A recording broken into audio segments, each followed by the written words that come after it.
Qui êtes-vous?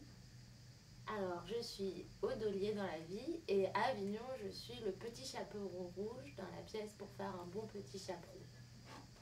Qui se joue? Alors, ça se joue à 15 heures au théâtre de la Tache d'Encre, à côté de la rue des Teinturiers. Et dans la vie, vous êtes donc comédienne? Je suis comédienne.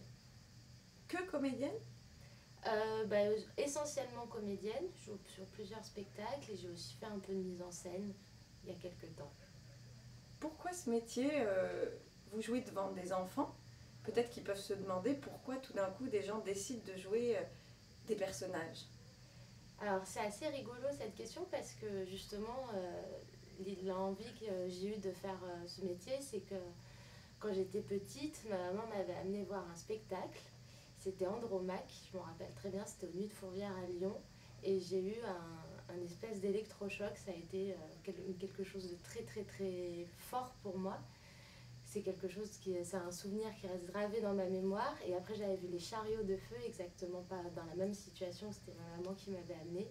Et c'est mes premiers souvenirs de théâtre et j'ai jamais voulu que cette forte impression que j'avais eue à ce moment-là s'arrête. Et j'ai voulu continuer d'avoir... de retrouver cette sensation, cette première sensation quand j'étais petite et que je suis allée au théâtre. Et je sais que c'est pour ça que j'ai continué à faire du théâtre après, sans forcément vouloir être comédienne. Mais je voulais faire du théâtre, d'une manière ou d'une autre. Et les choses amenant une autre, j'ai continué en étant comédienne. Et les sensations, du coup, sont toujours là ou pas?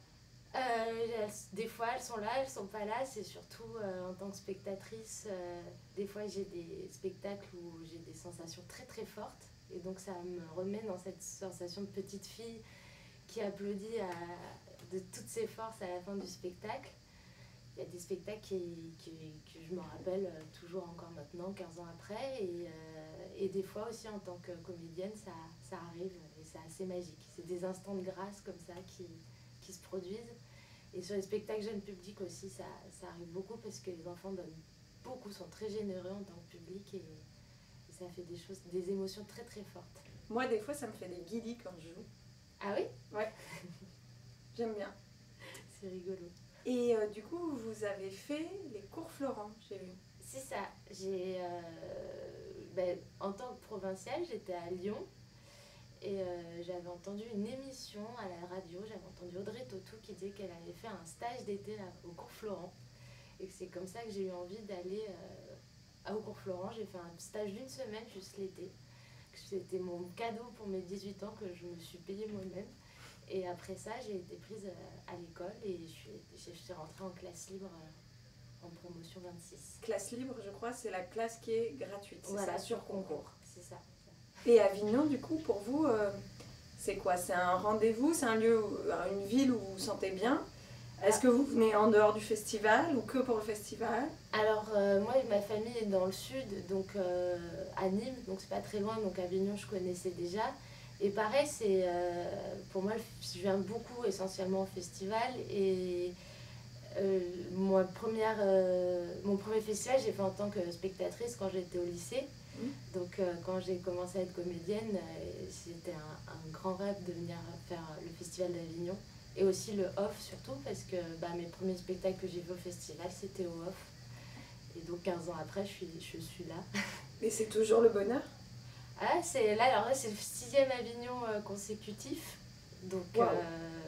Donc voilà, ça commence des fois un peu à fatiguer. On se demande des fois pourquoi on s'inflige ça, mais en même temps, il y a tous les spectacles. C'est là où des fois, nos collègues, on les croise pas sur Paris, on les croise à Avignon. Et donc c'est chouette aussi de voir, de retrouver les gens qui étaient à l'école avec nous, qui évoluent dans leur carrière, qui montent leurs projets, de voir où ils en sont. Et puis de découvrir des nouvelles personnes. Puis c'est ici, moi, qu'essentiellement, je rencontre le plus de gens. Ouais, très bien. C'est exactement ça. Bon, maintenant que j'ai mon personnage principal, voyons comment je vais la vêtir. Voyons voir, je vais lui faire porter une jupe, Gaston, s'il vous plaît. Ah, une jupe, ça sera très bien. On va voir. Oh, parfait.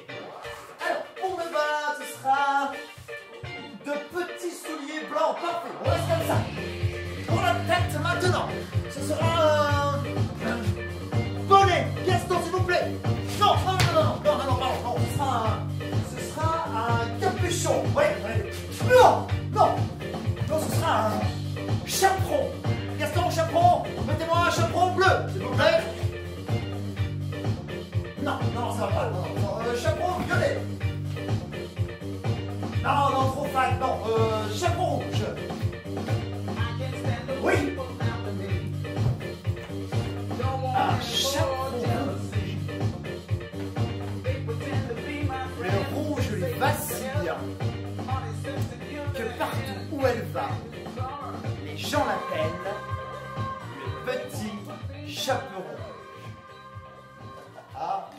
Charles Perrault, mon cher, vous êtes génial. Voilà donc le titre de votre histoire, Le Petit Chaperon Rouge. Je peux vous poser une question indiscrète? Allez-y. C'est quoi le vrai prénom du petit chaperon rouge? Le vrai prénom du petit chaperon rouge. Ouh là là, ça c'est une vraie question. Quand on joue un personnage, on est censé connaître son prénom. C'est vrai. Et vous l'avez pas inventé même pour vous? Non, c'est vrai, je l'ai pas inventé. Non, non. J'aime bien en même temps me dire que chaque petite fille, petit garçon, peut-être lui donne son prénom à lui qui veut me donner en fait. Après moi je pense que le petit chaperon rouge, ben, il s'appelle comme moi, il s'appelle Aude. Parce qu'il y a un petit peu de moi dedans quand même. Du coup, ce texte, comment vous l'avez trouvé? Ils l'ont écrit pour vous ou... Non, non, ça a été publié. C'est en fait les deux auteurs pour la petite histoire sont instits. Et ils ont écrit cette pièce pour un peu leurs élèves. D'accord. Et elle a été publiée et les deux metteurs en scène qui sont Séverine Lesnaud et Laetitia Grimaldi sont tombées dessus. Elles avaient envie, elles s'étaient intéressées au jeune public. Et ce qui leur a plu dans cette histoire, c'est que ça montrait un peu les mécanismes du conte et comment on écrit une histoire. Une histoire, ça commence par un personnage et après il lui arrive des choses. Il y a un deuxième personnage qui arrive et voilà, c'est aussi expliquer ça de façon très divertissante, mais expliquer ça un peu aux enfants, comment on écrit des histoires et comment on invente des histoires. Oui, on aborde un sujet qui est rarement abordé pour les enfants, alors qu'il est souvent abordé au théâtre pour les adultes, qui est la difficulté de l'écriture. Tout simplement, on a ce Charles Perrault qui se retrouve à devoir écrire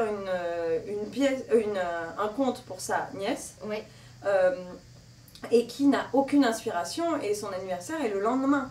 Et on le voit tenter des expériences avec vous qui les interprétez, et ça crée l'humour, et en même temps c'est une vraie réflexion sur l'écriture, sur pourquoi on apprend à écrire pour des enfants qui sont en plein apprentissage. Ça doit leur parler. Oui, ça leur parle beaucoup, puis c'est aussi la panne d'inspiration, mais aussi l'imagination, l'imaginaire. Et on espère aussi que derrière, peut-être que les enfants, ils auront envie de raconter leurs propres histoires. C'est ça. De se dire aussi les retours en arrière, dire ah bah non c'est pas ça, mais en écriture on peut revenir en arrière, c'est peut-être un des rares endroits où on peut faire machine arrière. Et c'est ça aussi qui est jouissif dans le côté de l'écriture. Donc voilà, on espère en tout cas que à notre niveau, quoi, puisque ce serait vraiment une pièce assez légère, que les enfants auront envie de raconter leurs propres histoires. Moi, le loup, sauvage et sanguinaire. Alors que je suis doux comme un agneau. Oui, à propos d'agneau, est-ce que vous en avez déjà mangé? Je vois que ce Jean de La Fontaine m'a fait bien du tort avec cette fable idiote. Moi qui ne mange que de la salade et des fraises des bois.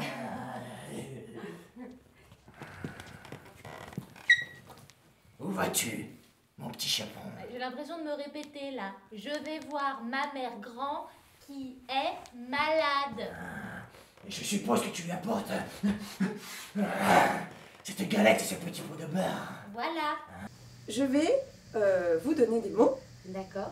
Il faut me répondre du tac au tac. Ouh là là. Voilà, ce qui vient, même si ça n'a aucun sens. Ok. Le loup. Méchant. Fille. Joli.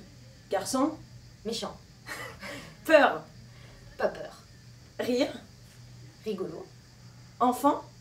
Sympa. Adulte. Cool. Scène. Je bloque. Eh ben je bloque, ça sera ça. Et enfin, Avignon. Festival. Ok.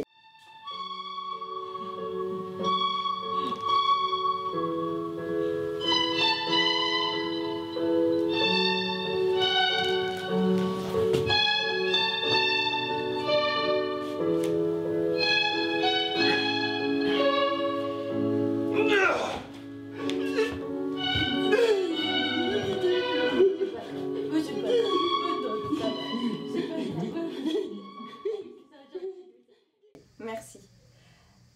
On a une petite tradition dans cette émission, c'est que chaque invité nous laisse un mot à donner à l'invité suivant, à lui confier et qu'il gardera pour son aventure, même s'ils ne se connaissent pas. Hier, nous avons reçu Sébastien Benedetto, Oui. le fils d'André Benedetto, qui est le directeur depuis 2009 du Théâtre des Carmes. Et il nous a confié le mot fraternité. Ah, c'est un joli mot. Je vous le donne. Merci. Et si vous pouviez m'en donner un pour ma prochaine invitée, ça serait chouette. Bah, je vais rester dans le même ton, je vais vous dire complicité. Complicité. Très bien. Un spectacle à nous recommander, autre que votre spectacle? Alors, j'ai conseillé peut-être j'ai le droit de conseiller un spectacle du IN. Ben oui, on n'est pas sectaire ici. Hein. D'accord, j'ai vu Riquet de Laurent Bretonne. Mhm. Et dans le IN, c'est pareil, c'est du jeune public, mais c'est surtout du tout public. Mhm. Parce que moi, j'y suis allée toute seule, alors que je suis une grande fille déjà. Et c'est une très très chouette adaptation, très sympa, où on explique aux enfants qu'ils ne sont pas obligés de suivre les règles des anciennes générations, qui peuvent implémenter leurs propres règles, que les princesses ne sont pas obligées d'être des princesses, et où les princesses vont faire le tour du monde plutôt que de se marier. Et donc, j'ai beaucoup aimé ce spectacle. Et c'est à quel endroit? C'est à la Chapelle des Pénitents Blancs, ça joue encore, et c'est à 11h et 15h. Super. Il faut y aller à 11h parce qu'à 15h, il y a le chaperon. Donc. Eh oui, je suis bête. Merci Aude. Merci.